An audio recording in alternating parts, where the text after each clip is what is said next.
what's up, and welcome to the Game Positive Podcast.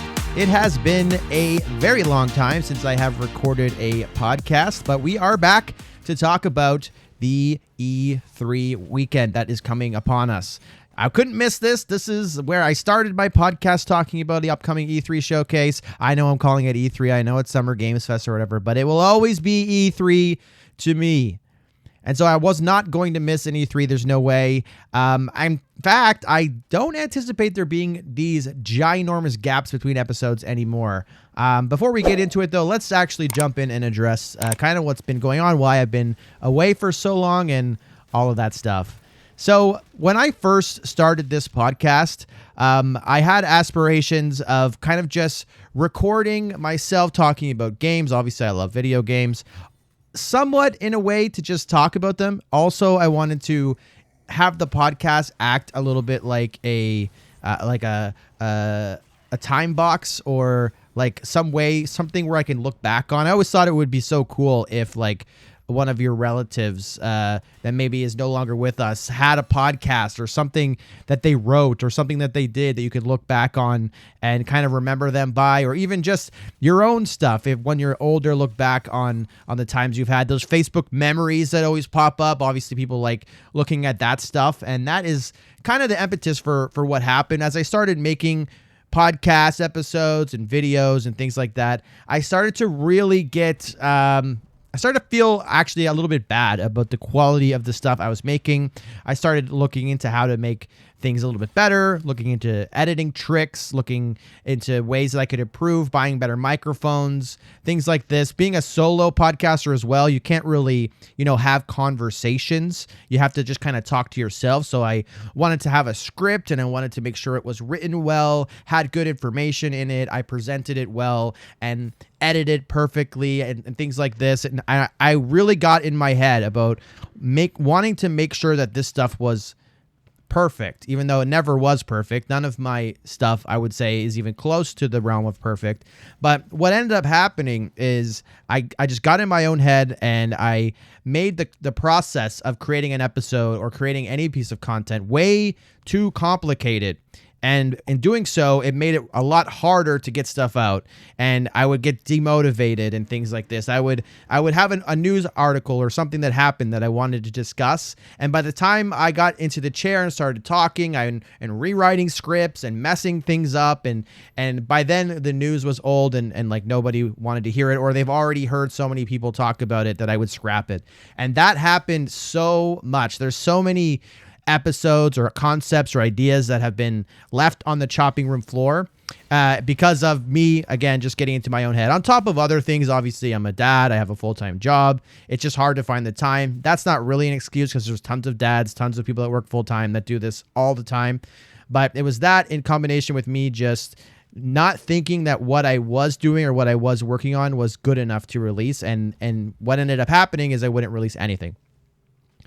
So now I've kind of noticed, or I've realized, and this is not like a dig or anything, but a lot of the best podcasts are people that don't really care as much about that stuff. They just are talking into the microphone, saying what they have to say. Sure, they'll make mistakes. They might not remember a thing they're trying to pull from the back of their head or whatever. And that's kind of what I'm doing right now. I have no script, and that's what I'm going to be doing in the future. I'm just going to be sitting down in front of a microphone. I have a couple of bullet points to keep me on track, but everything that I say is going to be off the cuff, not scripted, and I'm just cutting all of the fluff and all of the extra work out of these things so that it's just going to be simple, just like it was when I first started, and hopefully that will lead to me being way more consistent, because I'm just going to get it out there. I'm going to make mistakes. It's going to sound bad sometimes. I'm going to probably say things that are wrong, say things that are obnoxious, or have a lot of ums and ahs or whatever. That's just going to be what it is, and hopefully people find it interesting and stay tuned in. So that's where I was. That's why I haven't been uploading. I have been guesting on a lot of shows, so super huge shout out to people that have invited me on. Thank you. It's so nice to be able to collaborate. But for this podcast, especially the solo episodes, I'm just going to be talking and blabbering, and hopefully it is coherent, and hopefully you enjoy it. So without that being said, let's just jump right into it and talk about what I have been playing recently. So most recently, I have actually been playing Doom: The Dark Ages. In fact, I was lucky enough, special shout out to Bethesda, to receive a review copy by way of Season Gaming for review. The code came in a little bit late, so the review was published a little bit late. I had to make my way through the game and write stuff down or whatever, but you can check that review out over at seasongaming.com. I'll have the link for that review in the description as well. I ended up landing on an 8.5, just to be really kind of briskly go over the review. I think the game was really awesome. It fits right in with the other modern Doom games, even though I think it was slightly worse than 2016 and Eternal. Eternal being my favorite. I think that the combat loop, the complexity of it from Eternal was overcorrected slightly in the sense that it made things a little bit too easy. And I think that the loss of Mick Gordon as the composer really hit hard. The music in the game is not bad by any stretch. I've seen some people saying that the music's no good or whatever. That is far from the truth. If you're comparing it against your standard video game soundtracks, the soundtrack is excellent. So I want to shout out the team that did that. I think it's called Finishing Move, I think is the name of the composers. It's like a group of people. They did an excellent job, but it's just hard to compare to Mick Gordon, whose kind of signature sound has been so ingrained in the modern renditions of Doom that it's just going to be impossible for anybody to reach that. And it's kind of a shame that they weren't able to work things out with him in Bethesda, because that was a sore spot that was missing for me.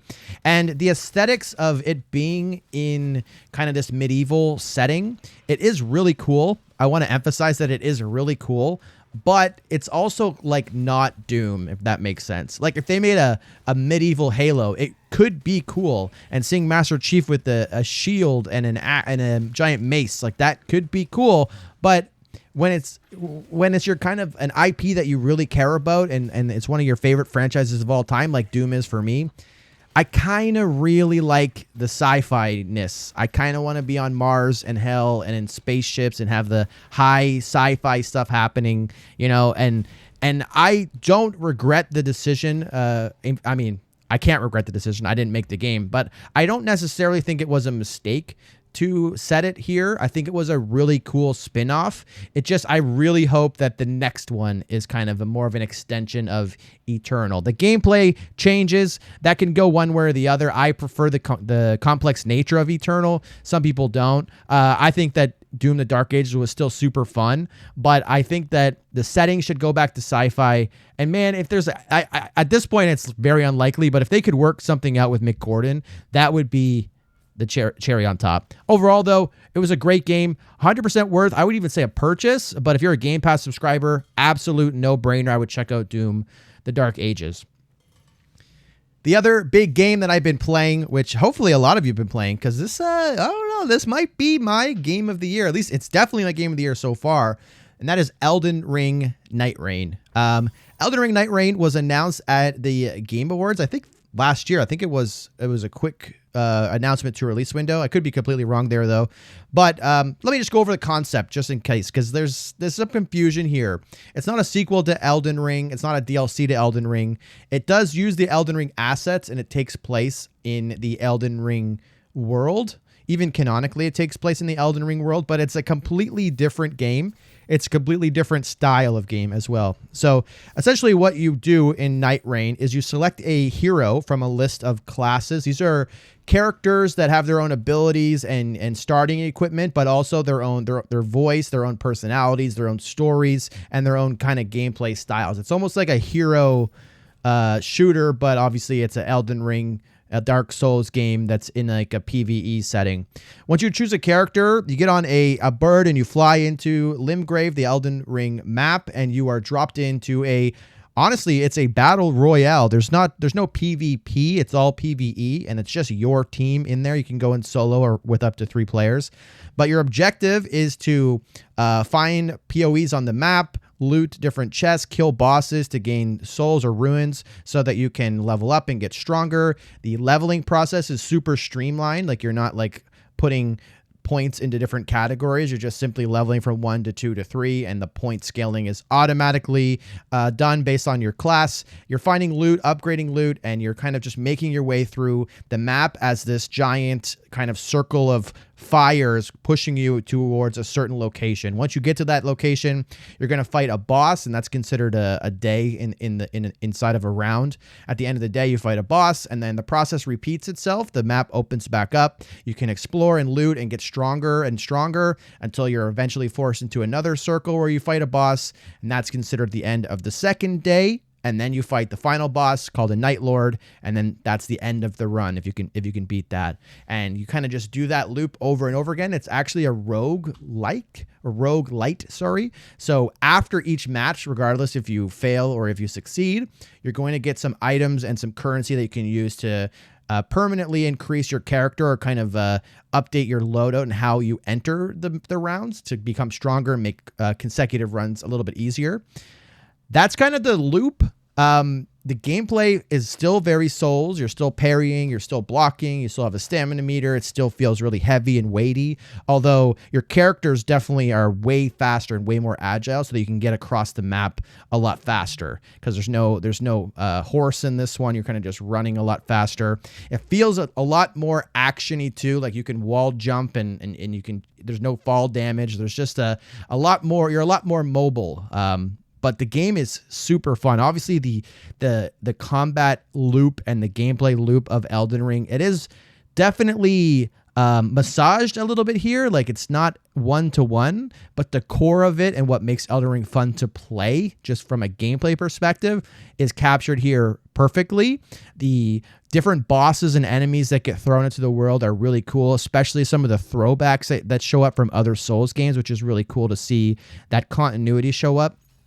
But it has that hook where it's like one more round.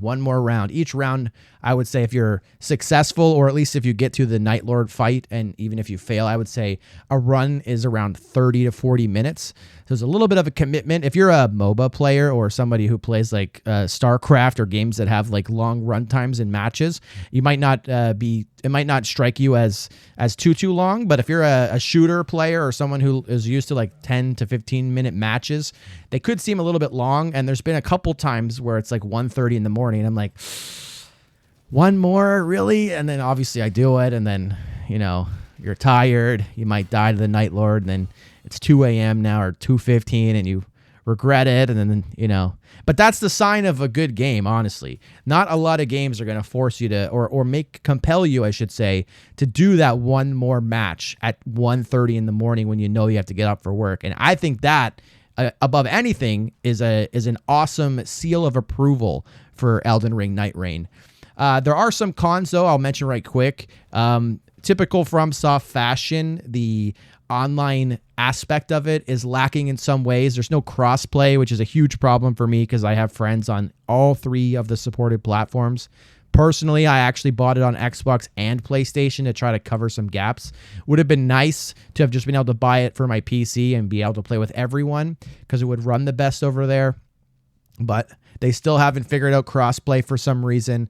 And really kind of even more shocking to me is there's no way to communicate with your teammates in the game. Like obviously you can do Discord and party chats on your specific platforms, but if you're matchmaking with randoms, there's no way to communicate. Not even like, obviously no voice chat, but not even like gestures or like messages that you could say like follow me. Pinging like the map you can do, but it's a bit cumbersome because you have to open up the map and find the location with your crosshair and ping it that way. There's no contextual pinging like you'd see in like Apex or something like that. And if you've ever played a Souls game, a lot of times you don't have time to stand still, open up your map and look around and ping something. It's a bit cumbersome. And I think that crossplay is obviously something that's probably never coming, but adding in voice chat or some way to communicate with like better pinging, or even just like a follow me button or like a over here button, a point button, something like that to kind of get the other player's attention. There's been a lot of times where I'll ping something on the map and me and my friend who I'm in a party with will head that way, but our random teammates headed the other way and now he's dead. And so there's like some problems, I would say, with the online implementation. Connection-wise, I've heard some people have issues with lag or DCs. I have not had one lag spike. I have not had one disconnect. I probably have 12 hours played. So I haven't had any issues. No one that I've played with has had any issues, but I've seen people online talk about some issues. Things I really like, though, again, other than just the core loop and the fact that it's a FromSoft Elden Ring style game from a gameplay core mechanic perspective, is, and honestly, kind of a bigger surprise for me, too, because as soon as I saw the trailer, I went radio dark on this one. I didn't know anything coming into it. But one thing that really surprised me is the progression. So like I had mentioned earlier, when you go in and you finish a run, win or loss, you're going to come out with some currency that you can buy. You use it as a shopkeeper to buy some ruins, as well as you get ruins as loot drops from each match that you can apply to a loadout, which will give you different benefits. Sometimes it will affect what you start with. It will affect your base stats. It will affect like kind of your build. And the progression of getting like lower quality gems or relics and higher quality ones, as well as mixing and matching different combinations of them is kind of neat. But also there's a progression in terms of actual storyline. Now it's a FromSoft storyline, so it's not it's not going to be easy to follow, and you're probably going to have to hit up GOTY Video or something to get the full story. But there is some lore here, which is really interesting. But one thing that was probably the biggest shock for me, and this might be a slight spoiler of a concept within the game, not like a story spoiler or like something that you like a boss or anything like that. I'm not going to go that far, but there's like a journal in kind of the round table hold, which is like your Destiny style tower area. And inside of the journal, there's chapters for each of the characters. And as you play with these characters and do runs with them, you unlock more chapters, which kind of tells their story. But every so often in a chapter, you'll get a personal quest for that character. And you'll enter in this kind of questing phase where you'll talk to NPCs who have new dialogue and are in new parts of the round table hold. They'll send you into missions in order to accomplish specific objectives for your character, which are tied directly into the story that character has for them.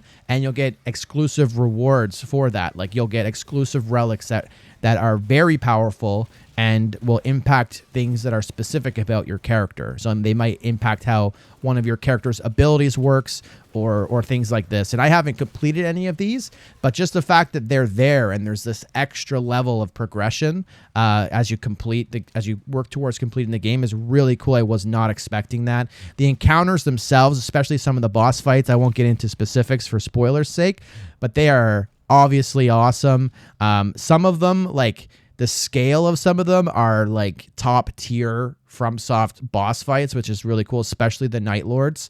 The overall design is super interesting. It could have existed before, but on top of my head, I don't know of a PvE battle royale. I haven't ever played one before, at least, and so that's really interesting for me. And the way that they were able to increase the pace of Elden Ring in order to kind of make it easier to get all over the maps for the different POIs that you're trying to get to and escape the ring, and like kind of the speed at which you can start to like go through the loop of killing camps, killing bosses, looting, leveling up, the mechanics that they have for movement and jumping and things like that really lend themselves well with the pace of the game. And the overall pace of the game is super fast. This is definitely the fastest FromSoft like Souls game of all time, because it kind of has to be. Some people might not like that, but in the confines of this game and how this game functions, I think it's perfect. And right now, I would say that this is actually my game of the year so far. Now, let's move on to another topic. I had mentioned at the top of the show that I had made so many videos that never got aired or never got shipped because of just me not thinking they were good enough. And the one that I worked on the most but didn't release was me talking about Xbox or the state of Xbox.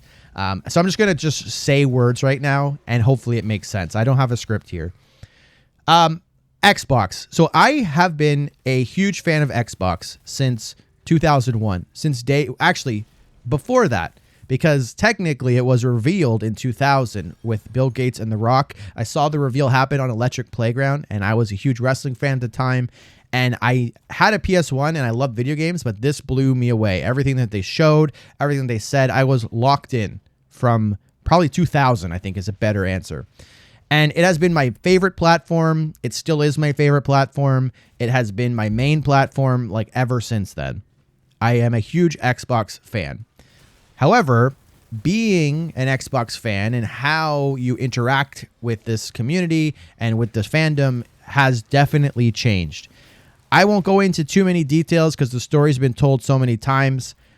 But over the last few years, Xbox has been making some massive acquisitions, Activision, Bethesda, and they have been growing their software portfolio to this massive, massive army of IP and titles and expenses, most importantly, which has made it kind of not viable for them to operate under the standard business model that we're used to console manufacturers doing. The model that PlayStation mostly uses right now and the model that Nintendo absolutely still uses, which is here's our box. These are the games that we make, and you can only play these games on this box. And part of that was part of the fandom, like being attached to Halo and Gears and that being the Xbox community's thing. And then PlayStation has their stuff over here and Nintendo has their stuff over here. And obviously exclusives aren't necessarily good. Like there's been so many times when I didn't have a PlayStation or a Nintendo and I wanted to play those games, but I never ever would have traded places. I would have never traded my 360 for a PS3 or anything like that. But now, in combination with having this massive array of IP, massive amounts of developers, massive amounts of expenses for these games, and the advent of Game Pass and how that is the most dominant part of the most important aspect of their business is the subscription and the services aspect, and their hardware sales kind of tanking in the process, things have changed. Xbox is now doubling down on Game Pass. I think the last few months or this whole year, I would say, of Game Pass has just been absolutely relentless in terms of the not only the quantity of releases, but the quality. They are putting every single publisher to shame this year.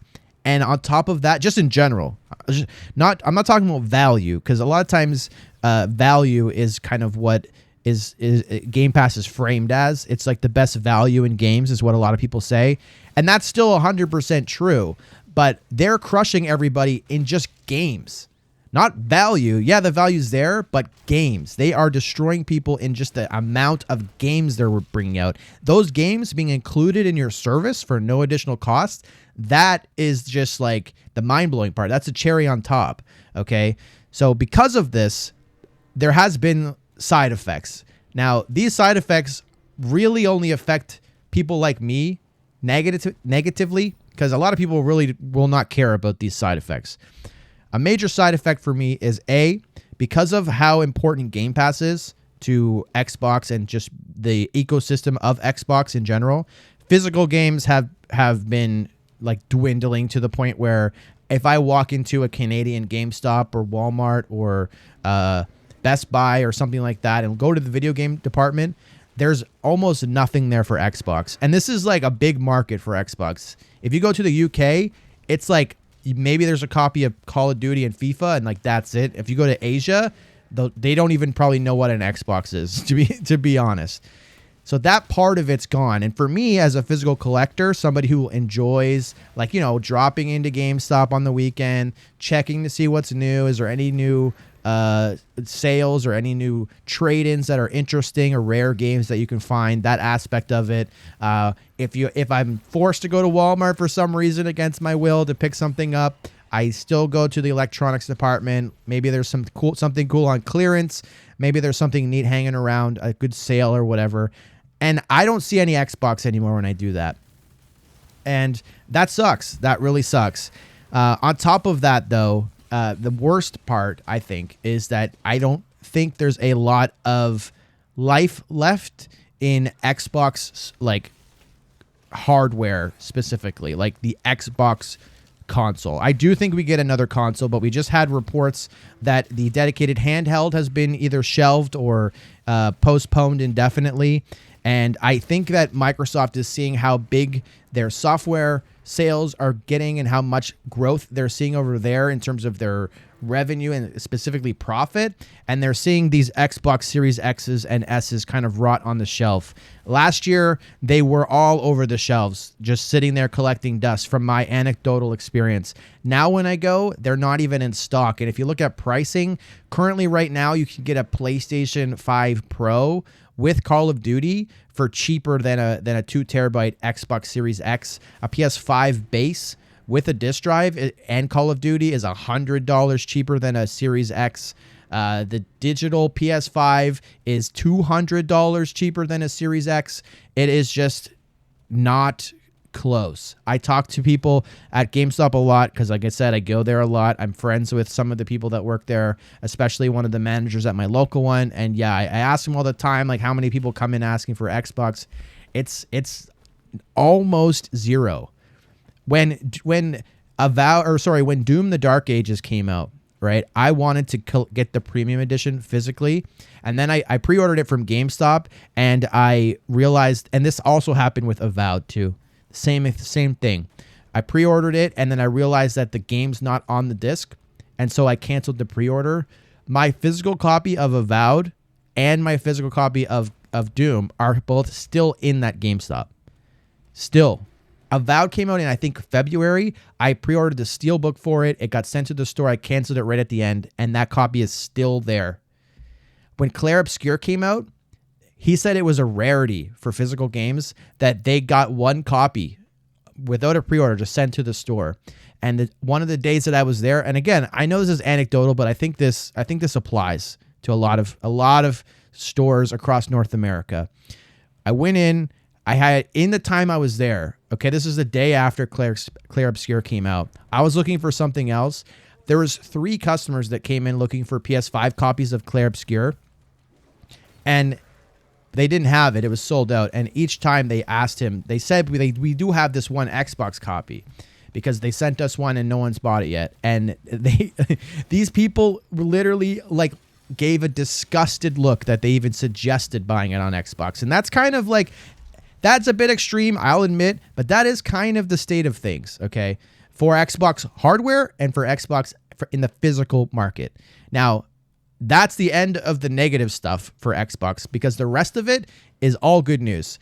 Xbox, as I said before, they're killing it with games. They are at the top of the game right now, in my opinion, in terms of IP, in terms of game output. They are killing it. And they're launching these games on PlayStation and on Steam. Part of that, I kind of glossed over this, but the fact that most, if not all, of their upcoming games are going to be launching day and date on PlayStation, that is another reason why the Xbox hardware is not a compelling investment for a lot of gamers. You can get Game Pass for sure, which is awesome. Don't get me wrong; it's a really huge benefit of having an Xbox. But for $100 less upfront cost, you can get a free Call of Duty game, which is probably what the average customer wants to play anyway. And you can get all the PlayStation exclusives, and you can get all of the Xbox exclusives. And let's not kid ourselves. I don't think it's as good as Game Pass, but PS Plus Extra is still a really good subscription service if you're just looking to get a lot of games that you can play. And there's a lot of PlayStation exclusives on there, mind you, older ones, but there's a lot of good stuff in that library. And so it's just not a compelling purchase. And I'm worried that after this next Xbox, which, I mean, I still believe it's coming, but I also believe the handheld was coming, and that just got pretty much canceled. After this next one, though, I don't anticipate there being another one, and I'm worried what that will do for the sense of community inside of the Xbox section. So, like, I'll be hanging with friends on Discord. I'll have a Steam profile. Sure, other thing I kind of glossed over as well is I built a new computer. Kind of. I got some upgrades to my old computer. It's pretty much a new computer. And this is my new Xbox. All my Game Pass games are played here. The only reason I'm playing Elden Ring on my Xbox is because there's no crossplay. If there was crossplay, my Xbox would still be like unplugged. But I'll have my gaming PC, which will be my Xbox. I'll be on Discord. I'll be on Steam and all that stuff, communicating that way. But I won't be in party chats. I won't be in the Xbox dashboard, and I won't be seeing my friends, the achievements that they've unlocked. I won't be, like looking at the gamer score monthly leaderboards. I won't be looking at like Xbox groups. I won't be looking at the stats for games and seeing how many headshots like every one of my friends list had, or who played the most hours in X game. Because like it's just going to be all homogenized within different launchers, within Steam and the Xbox PC app, which I think gets way more hate than it deserves. But those community features are not a part of it. And even if they're there, it's not something that you have to kind of dig for it. It doesn't feel like a community in the way that some parts of the Xbox dashboard feel. And that's going to get stripped away. And I think that I feel like Xbox is going to feel a little bit like the way that you feel towards like Activision before the merger, or EA. It's this company that makes a bunch of games that people like, but it's not a platform or a community anymore. You know what I mean? That feeling, I think, is slipping away. And as someone who's been an Xbox fan for so long, I really, really don't want to see that happen. But again, they have made the best decision for the company. The alternative to this is that they stick with their guns and do things the old way and have console sales continue to drop, have investments in games continue to increase, which those two things combined equals really bad news. I think that would have led to a lot of studio closures. I think that would have led to a lot of loss economically for Xbox and Microsoft. And they could have got to a point, honestly, where they just shut the door, because they almost did that a few years ago. But right now, they didn't go down that path. They decided to try to open the doors up to these humongous buckets of customers over on PlayStation, over on Nintendo, over on Steam, and start just having their games reach the most people. And that's got them the most success. Everything's it's growth over there. So they definitely made the right decision. I'm not saying that they should have listened to me and printed more games on discs and stuck with hardware and whatnot. That would have been a horrible mistake. So I can't really get too upset. I am just worried as an old guy now, even though I'm only in my 30s, who's been playing on Xbox his whole life, who loves to go and look at the achievement monthly leaderboards, who loves to look at game stats and compare them with their friends, who has spent hundreds, if not thousands and thousands of hours inside of Xbox party chats, falling asleep playing Halo 2 on Christmas Eve. Like, those types of things could be gone. And I don't want that to happen. But like I said, everything they've done is for the best. And they have an opportunity to blow me away even more with their success in the upcoming E3 weekend, which is our next topic. All right, so normally there would be some news topics and like different things that have happened. There has been a lot of news in the gaming industry, but I wanted to keep this a little bit short, try to stick under an hour, and I think we're on pace to do so. So I am just going to talk about the E3 weekend. Again, I'm calling it E3 till I die. Stay off me. It's not Summer Games Fest weekend or whatever. It's E3, baby. And what we're going to do here is I'm going to do some predictions on what I think could happen. I'm going to focus specifically on Summer Games Fest a little bit, but mostly on Xbox, because that's what I feel like. And this is going to get proven wrong probably immediately, but I feel like I'm the most knowledgeable about Xbox, and I could probably have the most insight. Not that I really know anything, not that I've been told anything, but I think I have the most insight with Xbox. I will be doing a live stream, just FYI, to react to the Xbox showcase on Sunday. So I'll have my Twitch linked in the description. Make sure to follow me over there and head on over if you want to watch that with me. It should be really, really fun. I don't think anyone's joining me on that. I haven't actually asked anybody, but a lot of the people that I know that probably would join are doing their own thing, I think. So I probably will just be me over there, but I'd appreciate anybody if wants to stop by and hang out. I tend to get pretty hyped about these things, so I'm always super excited about E3 and whatnot. After that, I will be doing a Summer Games Fest, aka E3, review, and I hope to get some guests on there. I might reach out to some friends and see if I can get anybody to come on and give their thoughts on the weekend. That will probably be next week's episode, so stay tuned for that. But let's get into it. I'm going to start with Summer Games Fest. I think Summer Games Fest is awesome. Don't get me wrong. I'm not one of those people that hate on the Game Awards or Summer Games Fest. I love the Keeley's. Proud Canadian here, and Keeley is one of us. So I definitely support what he does. And if it wasn't for him, these summer showcases and especially the Game Awards would be a lot less interesting. So shout out to Keeley. But I will say his showcases are a lot more random, a lot less predictable. So I'm not gonna really put much stock into these predictions, but let's get into it. So there were some things actually that was announced today as I'm recording, and that is that the team over at IOI Interactive are going to be showing their new James Bond game. I think it's called First Night or First Light.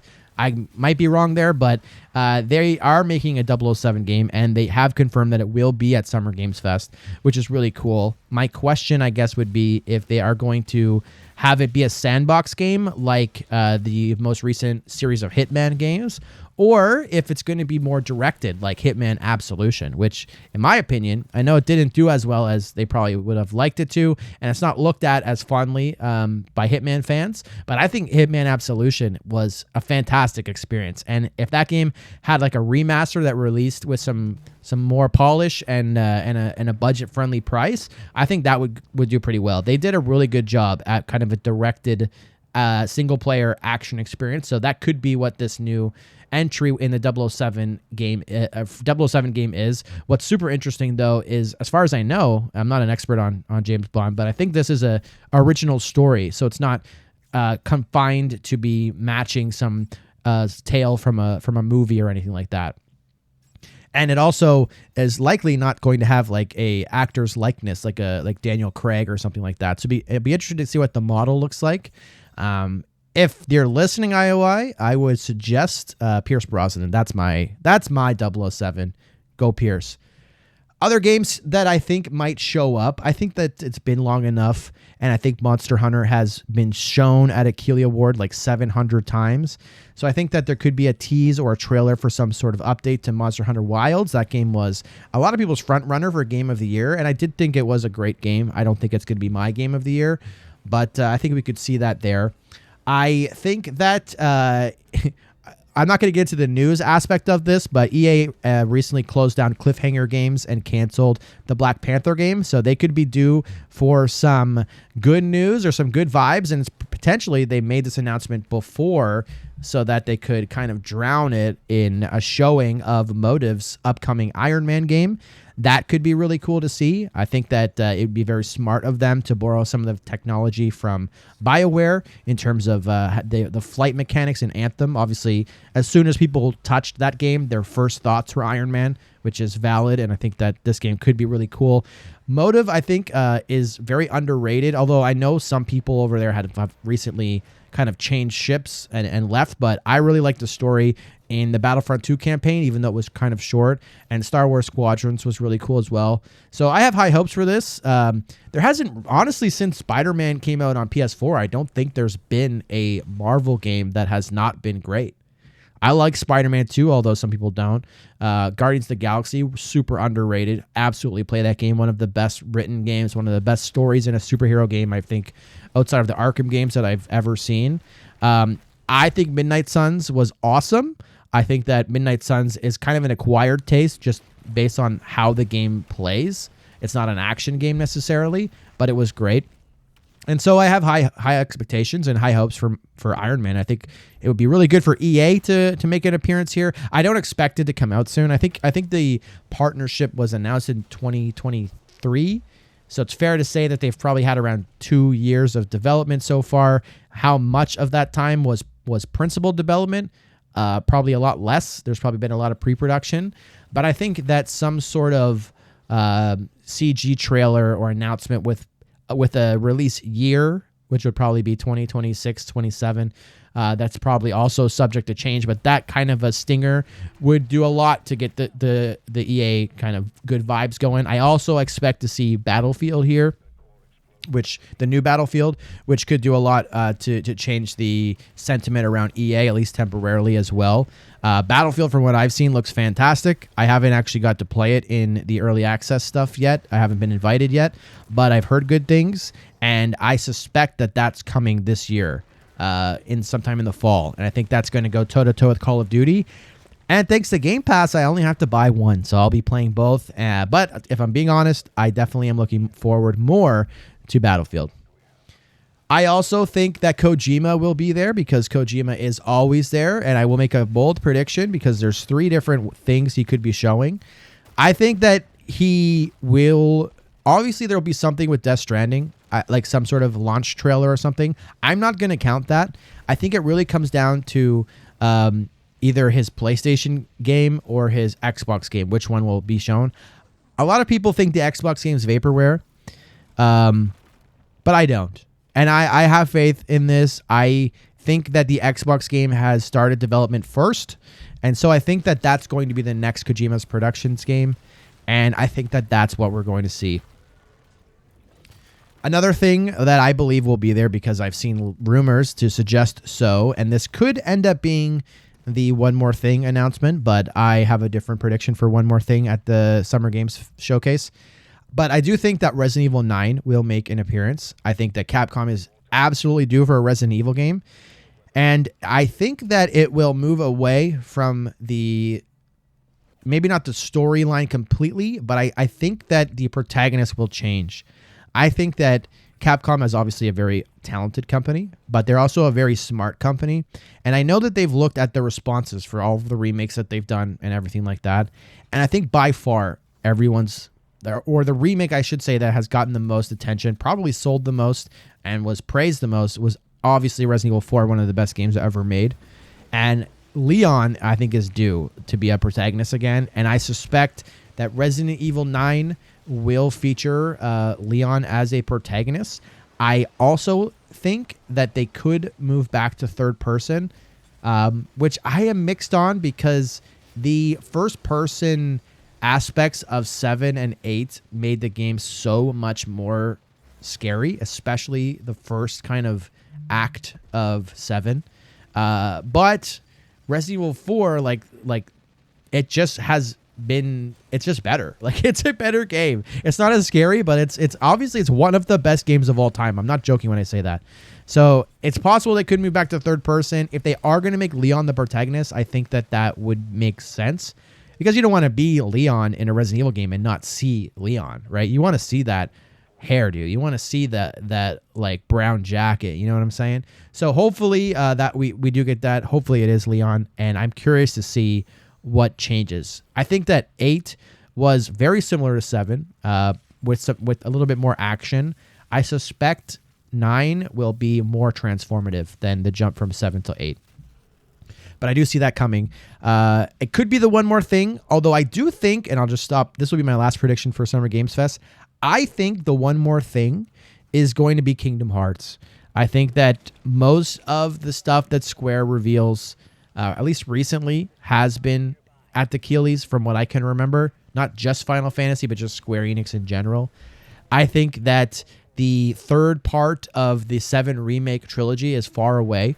I think that Kingdom Hearts will be kind of the buffer between that big launch. I don't think it comes out this year, but I do think it comes out next year. I think that it's harder to predict the Japanese stuff because there's not as much rumors that get spread about it. Capcom and Square and companies like that are usually better at keeping things closer to the chest. But I do think that we get Kingdom Hearts. I do think it is the One More Thing, and I suspect a lot of people in my circles are going to not care as much. I don't know if that's going to blow people away as the One More Thing, but who knows?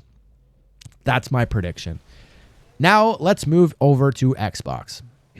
All right, Xbox Showcase, my favorite gaming event of the year, and there is nothing that even comes close to it.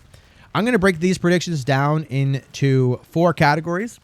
I think the categories are, deeper looks, games that we're going to get a deeper look into, obviously, big reveals, big absences, which I think is an okay category to talk about, and then the One More Thing, obviously. I think that a lot of Xbox's cards are on the table in terms of what their teams are working on. So I suspect that this showcase will be a lot more, I guess there's going to be a lot more like deeper looks into previously announced games, which I don't have a problem with, because the upcoming like slate of Xbox games is right up my alley. I talked about my Xbox fandom at the top of the show already, but not only am I a fan of the ecosystem, not only do I think they have a lot of IP, but just for me specifically, they literally have all of my favorite IP. And that's why I'm so excited about this stuff. But anyways, let's get into it. I think that Fable was supposed to come out this year, and it got delayed, obviously, for some extra polish. I think that that's going to get a deep look. And I think that what they show here, obviously, it's going to look great. I think it's going to blow people away. But I think that people are finally going to start accepting that what they've been showing us this whole time is gameplay. Everybody looks at these glimpses that we've had at Fable, and they're just like, okay, that's an awesome CG trailer. When are we going to see gameplay? I seriously think the only CG trailer we've ever seen of Fable is the frog one when the game was revealed. I think that everything we've seen since then, that's gameplay. And that's what the game's going to look like, which is mind-blowing, don't get me wrong. And I think we see more of that. But I think that we see more of the actual game mechanics in this deep dive. And the game mechanics combined with the same visual presentation, I think is finally going to start like converting people into believing what they've seen, which is going to be really cool. I think that this is the showcase where Everwild makes its comeback. I know that game's not dead. They have never claimed it to be dead. I think that it's had a rough development. I think that it has kind of changed direction, but I do think we see that game come back. And I don't know if it's going to be a deep dive like Fable will be, but I think that we'll see kind of a relaunch trailer, re-announcement trailer type thing. And I do think that there will be a year attached to it. I think it will probably say something like 2026, but everyone's going to think that that will slip, and it probably will slip. But I think that having the year on there just kind of reaffirms that this is not vaporware and that this is something that they have a lot of expectations for and that it is coming. Even though like those year dates, reveal times or whatever are always subject to change. I also think we get a deeper look at State of Decay 3. That is a project that I think was shown in 2020. Like that was one of the, or 2021. That was one of the reveals at the first E3 post launch of the Series X. And they've kind of been dark for a long time. Now, I do think there's a little bit of turmoil, I guess, at the studio. Not anything crazy, but I think there's been a little bit of change in direction with what I've seen reported. I think the main reason, though, why this game is taking longer to release and taking longer for like actual tangible updates to come out is just because the team size is very small. Both State of Decay and State of Decay 2 are very ambitious games made by a really small amount of people. So it just takes a long time to cook, but I think we're going to see a decently deep dive in here. I think they're going to show that not only are the survival mechanics and the base management mechanics that we're used to, not only are they there, but I think there's going to be a bigger emphasis on some sort of narrative or some sort of like, or I guess more impactful characters from a narrative perspective. I think there's going to be a story to tell here, and I think they're going to smartly kind of interweave the members of your camp, because I think that is the missing piece. A lot of people, this is a really dumb comparison, but a lot of people look at The Last of Us from Sony and they see the story, and they look at State of Decay from Microsoft and they see the mechanics and the depth of gameplay, and they kind of want to marry those two things a little bit. Obviously, you don't want to change the identity of State of Decay, but I think that extra narrative juice is the missing piece. I think the Heartland expansion, I think it was called Heartland, I can't remember exactly, that focused more on story was a really good first step and more like a proof of concept for this. And I think we see the execution of that in a full game on display at E3. Next up, we see a deeper look into Clockwork Revolution. Again, I think that one of the bigger deep dives is going to be Fable, and I don't think this will be as big as Fable, but I do think we get an understanding of what this game is. From the reports and from what we've seen, it looks a little BioShocky. I think they're going to confirm those beliefs, and I think it's going to look really good. I love In Exile. I think Wasteland 3 literally is the Baldur's Gate before Baldur's Gate, but it just got buried under other games and no one played it. It doesn't have the Dungeons and Dragons license, so it doesn't have that extra amount. And Baldur's Gate is a better game that came out 2 years later, but Wasteland 3, if you're a fan of Baldur's Gate, this is the Baldur's Gate before Baldur's Gate. And I know there was 2 Baldur's Gates before Baldur's Gate 3, but you know what I mean. This is the decisions matter, choices matter, tactical combat, RPG, like super RPG game that was available before Baldur's Gate 3, and I think it's great. So they do make great games. They are a small team though, so I think people's imagine what people have in their head about this being a spiritual successor to BioShock and be on that level of like a 2K production. I'm not sure it's gonna get to that level. I think there might be a little bit of overhype here. But hopefully I'm wrong there. Maybe they'll even blow me away. I'm still excited about the game. I don't know if it's going to live up to what some people's expectations are. Because I think this is also the first first-person shooter that this company has done. They did Bard's Tale 4, which is technically a first-person game, which another game that's phenomenal, especially the music. Dude, go check out the music in Bard's Tale 4 on Game Pass. That game is excellent. The combat is very similar to an old school RPG, PC RPG, which may not work for some people, but the music in that game is phenomenal. I think that the In Exile YouTube channel actually has like a mini documentary on how they kind of accomplished the soundtrack in the game. Very authentic for the theme and the setting, and just an excellent listen. 100% recommend. But I do think we see more of Clockwork Revolution. I also think that Warcraft makes another attempt, or no, they're not another attempt, but they are going to show up again here because there's no BlizzCon this year. They do have an expansion that's somewhat looming called Midnight, which I think they're going to probably show a cinematic reveal for, because that new expansion for Warcraft comes out before the next BlizzCon, I think. So this will be a great place to launch that off.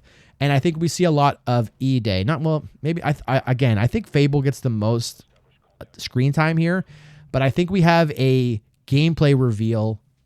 single player gameplay reveal of E-Day. I think it's going to look amazing. I think it's probably going to be the best thing that we see at the showcase. And I think that they are not going to have a release date. They're just going to put 2026. But I do think that they will show or reveal that there will be a multiplayer reveal later this year, either at a showcase in the fall, maybe at Gamescom. And I think that there's a puncher's chance that we get a multiplayer beta this winter. If I remember correctly, the multiplayer beta for Gears 5 came out really early, and it did wonders for that game in terms of getting it ready. I remember playing it and thinking that it looked bad, like the visuals, because it was so early. That's how far the gap was. I could be misremembering, but I think there was a big gap. So I don't think it's out of the question to get a multiplayer beta at some point, like in December. Like maybe it gets shadow dropped at the Game Awards or something like that, and then the game comes out in the summer or the fall the following year. I don't think that's out of the question, and I do think I am predicting that that's what happens. Now let's jump into big reveals at the showcase. I think that from a Xbox first party perspective, I think the bulk of their teams are going to be these deeper dives. But there will be still some reveals here. I think third party will probably carry those reveals a little bit more. I do think there's a little bit of first party here, though. I do think we see Obsidian's new game.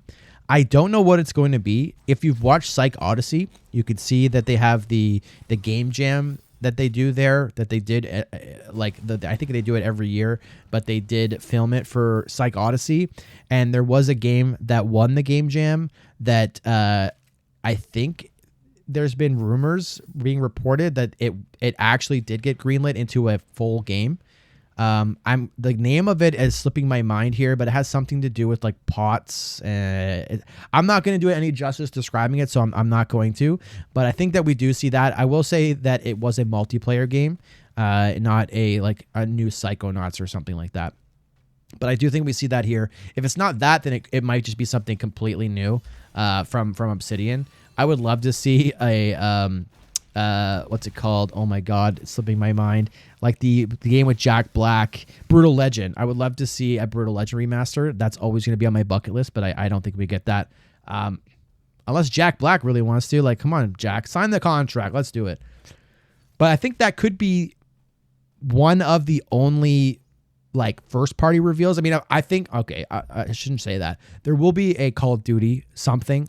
The next Call of Duty will be here, of course. The Call of Duty will always get revealed around the summertime, and I think it shows up here. I also think that they will announce new Starfield DLC. They'll show that off, and I think that they couple that with the announcement that it's coming to PlayStation some point this summer, maybe even a shadow drop because they like to do digital only with their PlayStation releases. But I do think that we see Starfield DLC here. But yeah, I think from first party we get Obsidian's new game. Or sorry, I said Obsidian. I'm sorry, I meant Double Fine. And this is the type of stuff that is going to happen when I'm not using a script and I'm just like talking. So. And there's no partners here to correct me or anything like that. So Double Fine's new game was in the Psych Odyssey documentary. And I think that could be the next game they release. And I think that could show up here. Obsidian's new game is going to be at the show. Outer Worlds 2. That's going to be at the end. That's going to be like their end of show part 2 deep dive. I think it was strange how they did this. I don't know if Outer Worlds 2 is the correct choice for this. I would have loved to see something like E-Day or Fable, but obviously those aren't ready yet. I think it is a little tiny bit alarming that something like Fable that was supposed to release this year isn't ready for this type of deep dive. The reason why I think it's weird is because they've shown so much of the Outer Worlds 2 already. So like what else are they going to show during this like half an hour block? I think we could get to a point where they're showing too much. I remember the Starfield like post show event, and almost everything that we saw in that was new and mind blowing. Call of Duty was, I wouldn't say it was as good as Starfield because they also had a trailer in the showcase for Call of Duty, but I think that Call of Duty was also a lot of new information. And on top of like what Xbox has already shown with Outer Worlds 2, IGN had IGN First for Outer Worlds 2, which showed a lot of stuff. A lot of long form content was made on Outer Worlds 2. And then we have this other post show for Outer Worlds 2. So that's a little bit weird to me, but that will be there. I also think that some third party announcements that could show up, I think, and I need this to happen for my fantasy team, but I'm just gonna manifest this. Silk Song will be at the Xbox Showcase. It will have a release date, and it will be this year, guaranteed. 100% will happen. And when it does happen, it will get a above 90 on Metacritic, and it will win us being me, Ains, and Travis from IGN. It will win us the inaugural video game fantasy whatever league trophy. I guarantee it. It's going to happen. Manifesting it. I also think from third party, though, we could see some other cool things. Splinter Cell has been teased by Ubisoft, but Ubisoft is not on the list of developers that are going to be at the Keighley show. Now, that could be like Sam Fisher hiding, and that could be like their one more thing reveal potentially. But I do think it shows up at the Xbox Showcase. One thing that's important to note is I'm pretty sure that the upcoming Splinter Cell game is real. It is real, but I think it's a remaster of the first game. So it's not a new game. That to me doesn't like take any window to my sales. I love Splinter Cell. I just think it's fitting that it shows up on the Xbox stage because that was originally an Xbox exclusive. I remember the biggest game that I wanted so bad on Xbox, but they didn't have it when I first got my console was Metal Gear, because that was my favorite game on PS1. And so I wanted Splinter Cell to be my Metal Gear. And it wasn't as good, don't get me wrong. Splinter Cell 1 is not as good as Metal Gear 2. But Splinter Cell 2 and 3, that's a totally different game, and those games were amazing. And I think that the first Splinter Cell game, with the lessons learned from the games that came after it, as well as hopefully, come on Ubisoft, I know there's a way you can do this, but if you could add Spies versus Mercs to the Splinter Cell 1 remake, even though that wasn't in the base game, just find some way to make it happen. That would be a very compelling offer. One more prediction I'll give for third party is, I think it was not last year, but the year before, Sega announced that they're going to be rebooting a lot of their old series. And Sega was a huge partner for Xbox back in the day. Like, a lot of people probably had the Jet Set Radio and Sega GT 2002 multi-game disc. Shenmue, Panzer Dragoon. There's a lot of Sega DNA inside of the original Xbox, so I think it makes sense for them to show up here. Obviously, there'll be multi-platform releases, but I do think we see something like a Jet Set Radio or Crazy Taxi kind of actual reveal, like gameplay reveal. I don't think they come out this year, but I think that we have some presence from Sega. Sega's been a huge out of all the big Japanese publishers. I think Sega's been the most willing to work with Xbox. Now let's quickly talk about what I predict will be the biggest absences from the showcase. These are games that you really, really, really wish were there, but they just never made the cut. And I think one of those games is going to be Marvel's Blade. I think that was a game that Disney was kind of driving the car in terms of the marketing. They wanted to get that out there. Also, I think that it helps Arcane for like recruitment. It's one of those recruitment trailers. I do think this game is kind of far out, just like the movie Blade is far out. I think they want to line those releases up as close as they can. I mean, it's tough to land two huge projects at the same time when they all have their own issues and things. But I do think that game slips, even though I think we're coming on 2.5 years since its initial reveal. The other huge absence, which I think is like we should never be in this situation as Xbox fans, or Xbox should never be in this situation. But I think that Halo for the, third consecutive year misses E3 somehow. I do think that things are changing over at Halo Studios. I do think that we are going to get Halo soon. I've heard rumblings about something in the fall. This is another reason why I think that there could be a multiplayer reveal for Gears at some point in the fall. I think they might be doing something in the fall. Maybe it's like XO, like that old show. I don't know what it's going to be. I don't think they show up here, though. I think the next project is Halo CE Remake, which I'm mixed on. I love Halo CE. I think playing Halo CE in Master Chief Collection is amazing. I don't like the idea of putting the resources into a Halo remaster when any real Halo fan wants to see the story of Chief continue from Infinite. We want to see the fallout from what happened in that game. We want the Atriox Chief battle to take place. We want the story to keep moving. And to me, what they're doing with this potential remake is trying to grab a new audience for Halo. I think that they think if they drop a Halo remake on PlayStation, it can acclimate those new users into the Halo kind of franchise and get them amped up for more, maybe even remake other games too. I hope that's not the case.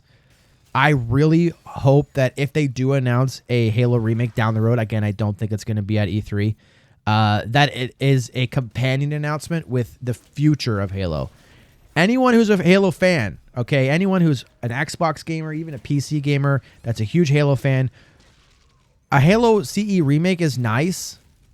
It's not what we want, though. And quite frankly, this is going to sound weird because, like, it's not actually true, but I feel this way.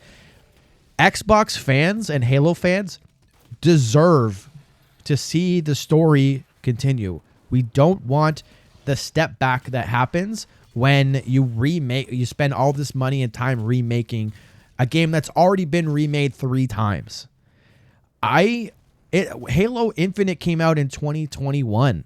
Like, we've been on this cliffhanger for 4 years, and I don't expect to see anything from Halo Studios, like release-wise, until 2026 at the earliest. So that would be 5 years, and then the next game is at least 3 to 4 years after that.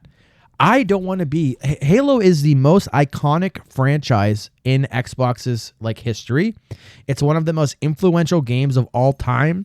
It's my favorite franchise of all time. If you're listening to this podcast, chances are it's one of your favorite franchises of all time. It should be featured at every showcase. Maybe it misses one, but this is like Nintendo having a showcase and not having Mario. That's where we should be. Where's the Halo Wars? Where's the Halo Mega Bloks game? Where's the next Spartan Strike? Where's this? Where's that? There should be a Halo everywhere. This is their baby. This is what Xbox exists because of Halo. And I hope that we see it soon. I would love to see a tease here. If they do reveal a Halo CE remake, I'm buying it on day one. Don't get me wrong. I'm playing it on day one. I'm probably going to love it. I'm probably going to get hyped about it, but it's not going to scratch the itch that we've all had after beating the campaign of Infinite in 2021. 2021's game of the year, by the way. I don't care what anyone says. But I think that's going to be the biggest absence here. Now let's move on to the final prediction, which will be the one more thing from Xbox. A lot of what Xbox is working on has already been kind of announced. We know what a lot of their teams are working on. So the only things that are really left, other than like Double Fine, are things that would be kind of like the next thing from that studio. And even in that situation, a lot of the next thing from the studio has already been revealed. So this is kind of tricky. But I do have a prediction, and I would put like 65% confidence on this.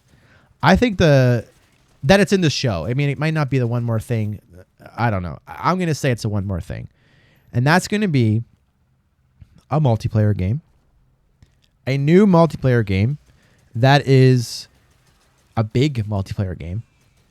One might describe its size as massive, and it will be a new IP. It'll be a sci-fi IP, or at least kind of a flavor of sci-fi. You're not going to be using swords and shields, let's just say. And it's going to be from ZeniMax Online Studios. They have been working on a new MMORPG in various degrees of the studio. Like it started development, at least the conceptual phase, in 2018. That's a long time ago. I know that Elder Scrolls, I'm not a huge Elder Scrolls Online player. That's what they've been working on, for those who don't know. But I know I do keep up with the game, and I do dabble with the game, and I have friends who play it a lot.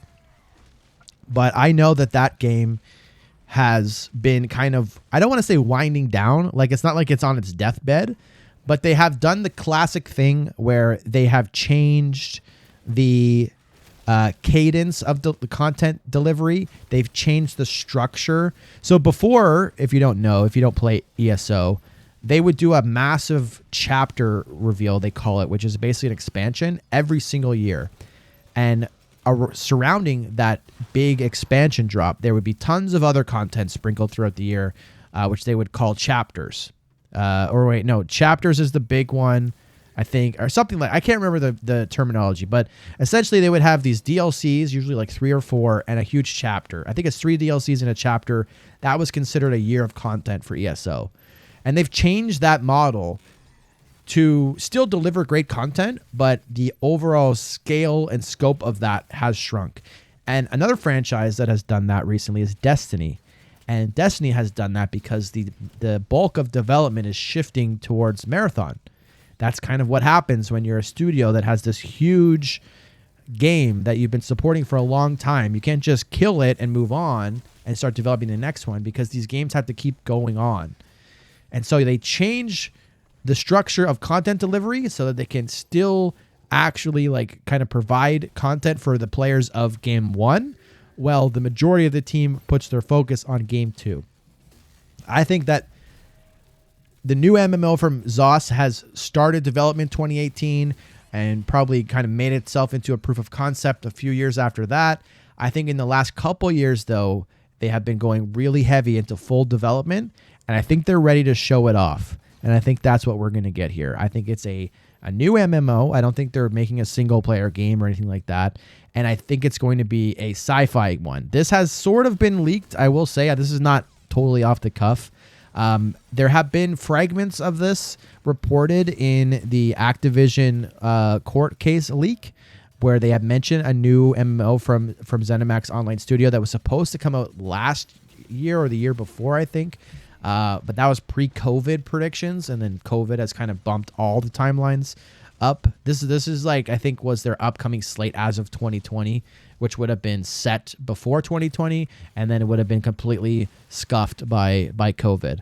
But I think that is the big one, and I think that could be really cool. The MMO space is dominated by the best MMO of all time, World of Warcraft, which Microsoft owns.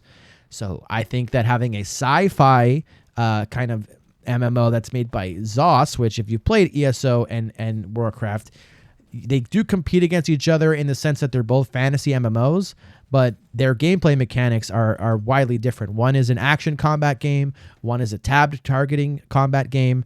They do feel a lot like very different to play.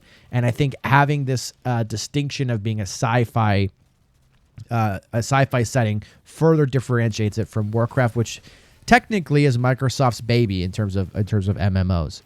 I think that it will be a cool reveal. I think it's going to be one of those reveals similar to like the Redfall reveal, where it's cool that this new game is revealed and we know what this team's working on, but it's hard to grasp like exactly what this is, because chances are the reveal is going to be a CG and it's a new IP that we don't know anything about yet. It's not like they're revealing like the next Halo game where we have all these assumptions and it helps us get excited. So I think that it won't be as big of a reaction as like E-Day got, for example, but I think this investment and this game has a very bright future and could be a huge win for Xbox. And I think that's going to be their end of show banger. Their end of show mic drop one more moment. And that's all I got here today. Went a little over an hour. I hope you like this format. Again, I know I've made mistakes. I just after I said some things, I immediately knew it was wrong. The cadence is not great. I'm not going to put a ton of effort into editing this, so there's going to be ums and ahs and things like that you might not be used to hearing from the 1 or 2 episodes a year that I've been making. But hopefully, this being a little sloppy, for lack of a better term, is going to lead to me releasing more content and more episodes. And hopefully that's good. Hopefully you guys enjoyed this in some ways. And I look forward to more episodes. Again, we're going to be doing a live stream reaction to the Xbox Showcase and then probably a review episode after that. So stick around and stay tuned for more from Game Positive.